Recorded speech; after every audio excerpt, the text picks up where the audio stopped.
All right. So I think people are like under the misconception that like there's like some kind of fear somewhere or that I don't want to post or something. Um no, what's really interesting is I actually haven't gotten any feedback aside from just the stuff that I kind of interpret on my own. I've gotten no feedback from anybody. Like people just they've been avoiding me. They don't talk to me. They don't look at me. Like it used to be that I couldn't go outside without 10 people messing with me. And now now with it's kind of funny because I mentioned this stuff with dog barking. I wondered, right? Like what I would learn if I said something about that. Well, I now know where that guy Matt lives because today whenever I was walking by, he made sure that his little dogs were like barking off their asses. And to this, I want to comment on something that kind of aggravates me because like I've seen situations where people will use their kids as a weapon, right? Or like the means to an end. Like, "Oh, I do this for my family." No, you generally do it because you're selfish, right? Like if you lack the audacity to say something to an adult, and you think using your child to, because this actually happened. I think it's kind of funny, and I'll use my family as an example, right? Because I'm sure they've used me an example. So when my sister was really little, my mom wasn't like this when I was a kid. My stepdad kind of made her into he's such a negative dude that it just, you remember what I told y'all about energy? If you sleep next to somebody or if you're with somebody long enough, like you're gonna be absorbing their energy. And so we went to Walmart one day, and my mom was talking about, and this is another reason why I'm a really big advocate on like what parents say to their kids, like, right? Like what jokes you tell your kids, you should think about this shit. And even my mom had just made like a flippant comment to about this woman, and my sister had heard it. And because my sister's like got really big balls, right? She walks right up to this lady as an 8-year-old girl and says, "Why are you so blah, blah, blah," right?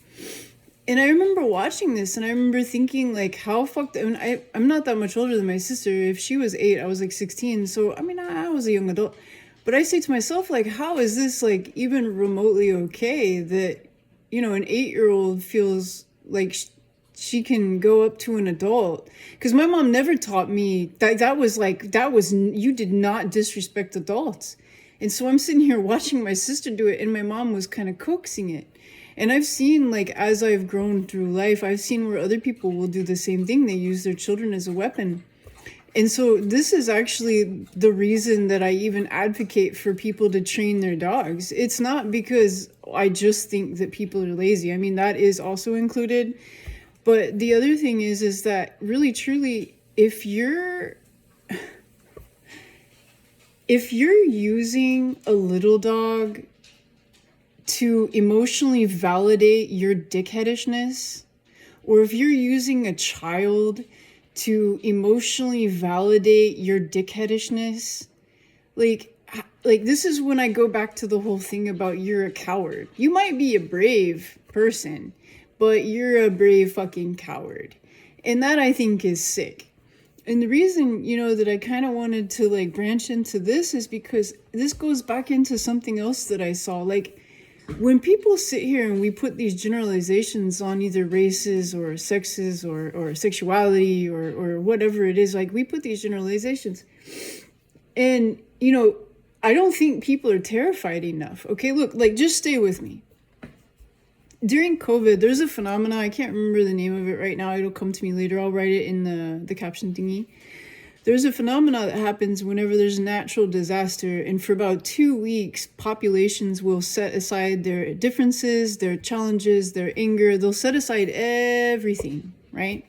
And they'll help complete strangers. This is like, this was real evident in Katrina, Hurricane Katrina. For you young bucks out there that weren't around during that time, that was a fucked up time. But people went out of their way to help others who they had never met, might have been racist against, but they went out of their way to help each other. And we saw this happen during COVID. We saw it for about 2 weeks during COVID. And then the new wore off, and then people got mad, and then the arguments became about masks and blase, blase, blase, blase, right? Like it was a new argument every week during the COVID something, and they always pushed the mask thing. It was just like the toilet paper. Like, who the fuck, why did we even argue about, like, why was there so many conversations about toilet paper? Like, I never saw people run out. I saw people making constructions for their animals to loop through it in the hallways of their apartments. I didn't see people running out of toilet paper.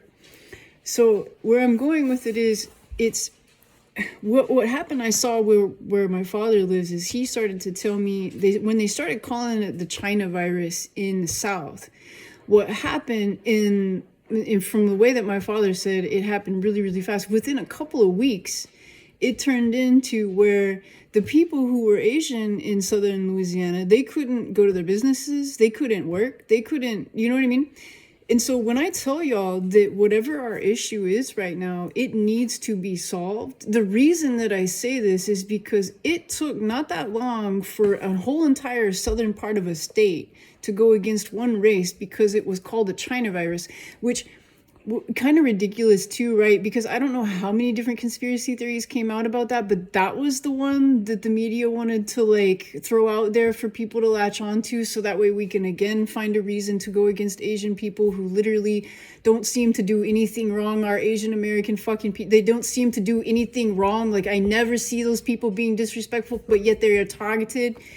And so the thing that the whole reason that I bring up any of this shit is because it just absolutely aggravates the shit out of me that we stay stuck to these societal norms, these narratives that people create for us. And I don't see anybody other than the people with fat pockets benefiting from it. Like, from this narrative that we choose to believe. Okay, and that we're somehow different, that there's somehow something wrong with someone because they're in the fact that it's usually white men that are the most pissed off about it. Like, so I decided to go ahead, and I'll leave y'all with this. I decided to go ahead and go with a friend to a restaurant because I was like, oh, you know, why not? And sure enough, I sit down. Oh, you know what? Fuck that shit. I'm not even gonna tell that story yet. I'll tell that story later, because the thing that I want to leave y'all with is this.